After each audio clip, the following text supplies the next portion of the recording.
Selamat datang kembali di Deep Dive kita. Anda pernah dengar nama Frederick De Haan? Mungkin belum terlalu familiar ya? Iya, kayaknya namanya nggak sepopuler tokoh lain mungkin ya. Dia ini Lens Archivaris, arsiparis negara gitu, di Hindia Belanda. Cukup lama loh, 1905 sampai 1922.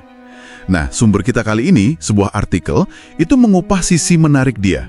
Sosoknya agak perlu kontradiksi. Kontradiksi gimana tuh? Jadi misi kita hari ini nih, kita mau coba bongkar ironi dia. Dia ini sejarawan yang hebat banget, produktif nulisnya. Tapi di saat yang sama, mungkin justru dianggap gagal dalam tugas utamanya sebagai arsiparis. Aneh kan? Wah, menarik tuh. Jadi ada semacam dilema ya, antara peran penulis sejarah sama pengelola arsipnya. Betul.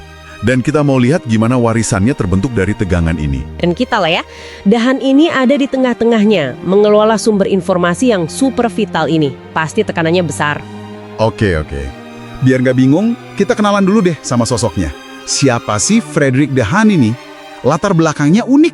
Dia itu sastra klasik loh, bukan sekolah arsiparis gitu. Oh, bukan dari kearsipan ya? Bahkan, dia ke Hindia Belanda tahun 1892, terus jadi Lens Archivaris tahun 1905, gantiin Van der Cys.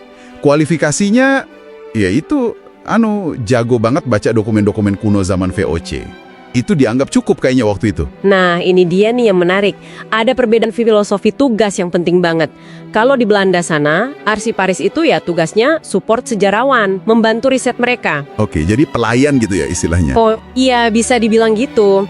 Tapi di Hindia Belanda beda. Lens Archivaris itu justru diharapkan jadi bintangnya. Dia yang kudu riset sendiri, publikasi sendiri, yang monumental malah. Jadi ekspektasinya double. Wah, jadi dia dituntut nulis juga ya selain ngurus arsip? Banget. Dan De Haan ini menjawab ekspektasi publikasi itu. Gila-gilaan. Gimana tuh produktivitasnya? Dia lanjutin seri Das Register. Itu loh catatan harian Kastia Batavia. Dia terbitin 4 jilid tebal. Buat periode 1678-1681. 4 jilid? Wow! Belum selesai. Terus ada masterpiece-nya, Prianger. Soal priangan, 8 jilid. 8? Waduh, itu pasti makan waktu banget ya riset dan nulisnya. Pasti. Belum lagi tulisan-tulisan dia yang lain soal Batavia. Pokoknya soal nulis, dia jagonya deh. Tapi, tadi kan dibilang ada kontradiksi. Berarti ada sisi lain dong? Nah, bener. Justru karena dia fokus banget nulis ini, muncul kritik keras. Terutama dari Belanda. Kritik soal apa? Mereka bilang dia itu cuma tukang bikin buku sejarah. Gitu kasarnya. Dianggap nabain tugas inti arsiparis. Tugas inti yang mana tuh maksudnya? Ya, merawat fisik arsipnya, menata koleksi, terus yang penting juga melayani publik. Peneliti-peneliti yang datang ke Lensa Archiv, kantor arsipnya. Oh, jadi ada keluhan soal pelayanan juga? Iya, ada keluhan dia nggak terlalu kooperatif sama peneliti, kurang membantu gitu. Sebentar. Tapi bukannya tadi dibilang ekspektasi di Hindia Belanda memang dia harus publikasi. Kenapa malah dikritik? Agak bingung nih. Dia dianggap mengorbankan tugas manajerial dan pelayanan demi riset pribadinya. Jadi bukan soal dia nulisnya, tapi soal prioritasnya. Apa yang nggak dia lakukan gitu, karena terlalu sibuk nulis. Oke, paham. Jadi keseimbangannya yang dipertanyakan ya. Sumber kita juga ada nyinggung soal personalnya dia, katanya agak penyendiri, kurang ramah. Iya, ada catatan soal itu.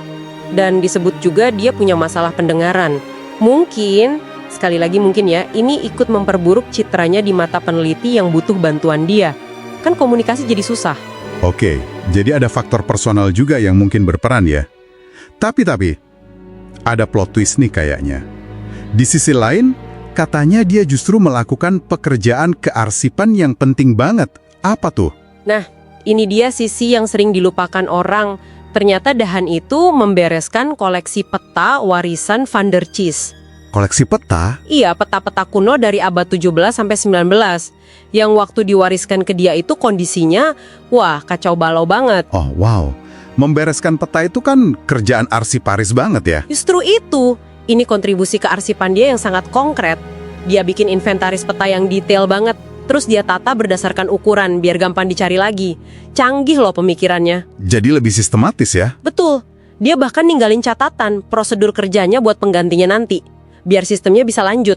Ini kan nunjukin dia peduli soal transparansi, keberlanjutan, keren sih ini. Dan hebatnya lagi, banyak peta yang dia selamatkan dan tata ini sekarang bisa Anda lihat online, sudah didigitalisasi, jadi warisannya nyata banget di sini. Bisa kasih contoh nggak hasil kerjanya gitu, maksudnya peta yang dia selamatkan? Ada contoh bagus, misalnya sketsa tata kota Pandeglang kira-kira tahun 1835 atau 1838. Dehan bukan yang gambar ya, tapi dia yang inventarisir dan simpan dengan baik.